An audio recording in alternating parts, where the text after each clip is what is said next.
Hey, Jordan, it's Trevor Gross from CUTigers.com. You've gone up against some great offensive lines in your time at Clemson. Just how did that Notre Dame O-line compare to some of the ones you faced? But Notre Dame has a great lineman, great offensive line in general. They all work well together. They're very experienced, and they're a veteran group. I feel like that drives that team. They're really a backbone for that team, and I feel like they were probably one of the better O lines we played this year. Probably the best O line we played this year, and yeah, that's pretty much it.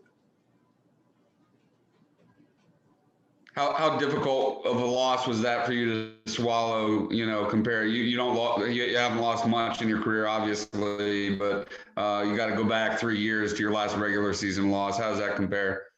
I mean, losing is definitely a tough thing to do, no matter what your record is, how long it's been since you lost. Losing is definitely a tough thing to do when you're on a team full of competitors and winners. And I feel like it's something that is a part of the game. You know what I mean? You can't just hold on to it for too long. We got to move forward. Eventually, like life is going to go on. We're going to have another game. Saturday's going to come. We're going to be playing a new opponent. So it's something that definitely hurt in the moment, but we got to move past it and go back to work.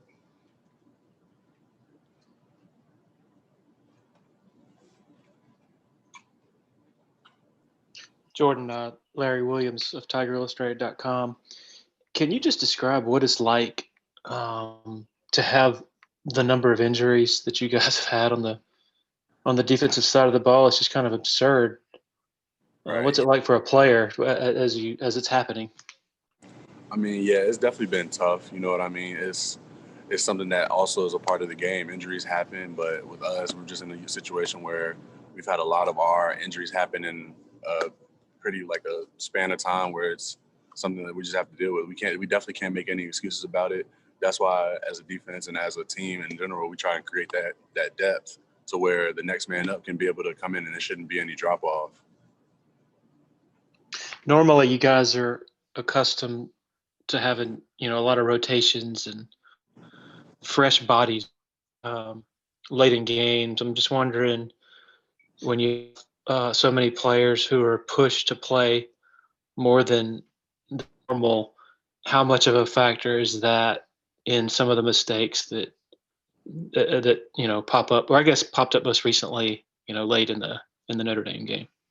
I mean, we do have a lot of young guys. We're a very young team, but these guys are the same guys that are in the meetings as the veteran guys. They're the guys that take the same amount of reps, the same reps that the veteran guys take. So it's to a point where we have to be ready to play. When your number's called, you should be able to go out there and be able to execute and know what you have to do.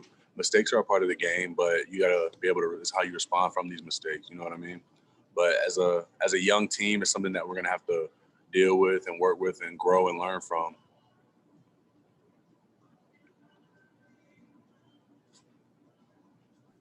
Jordan, it's Trevor again. There have been so many games in the past that have been kind of left up to the defense. Those close one-score games in which the defense had to get that stop either on a 2-point conversion or a last-minute drive, what have you. And it seems like every single time you guys have answered the challenge and been able to get that stop.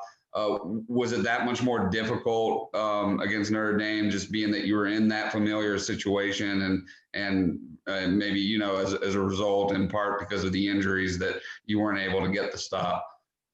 I wouldn't necessarily say it was for like the injury. You know what I mean? I told you we don't try and create any excuses at all. We got what we have, and we're ready to go out there and be able to execute. Like you said, later in the games, a lot of the times it does come down to a defensive stop or a defensive stand, and I just feel like throughout the week in practice and preparation and camp, spring ball, and stuff like that, we stress ourselves to be ready for that situation. So when our number's called and when it's our time to go out there and execute and get it done, that we can go out there and do it.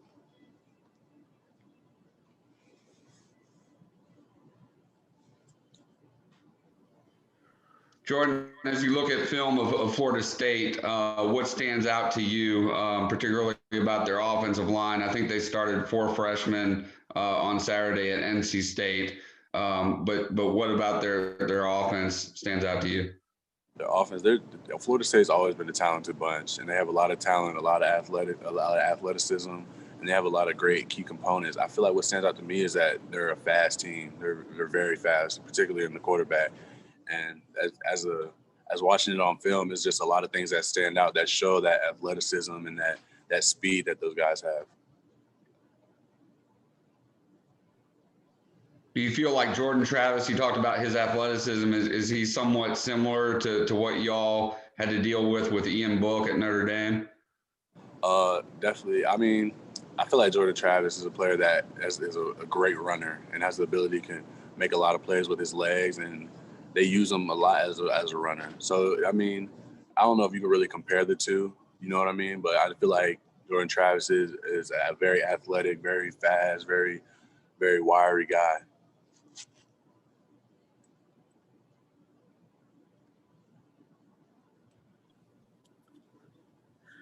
Are there any more questions for Jordan? Yeah, Jordan, Larry Williams again. What have Tyler Davis's spirits been like, I guess, just from your feel of it, just as he's dealt with all this over the last few weeks? Right. I mean, as a young player, Tyler's been through an awful lot this season. You know what I mean? But his spirits have been great. He's been here every day. He's working, and he's definitely working to come back. But he's still around. He's taking on a role as like a coach and like a leader in the team, and it's definitely something good for. It's like a blessing in disguise almost for him to take this kind of role as a leader, because with a lot of the older guys, the time running out, Tyler's going to be here, and we're going to need to find that new leader, that new guy that's going to try and help control the defensive line. You know what I mean? But his spirits have been great. He's been here every day. He shows up. He works his butt off in treatment, and he's definitely working to come back soon. Is Tyler more? Is he as soft-spoken, Jordan, as he seems to be with us, with the media during our interviews with him? He just seems to be a real quiet, not a man of many words, but is he more gregarious, I guess, with his teammates?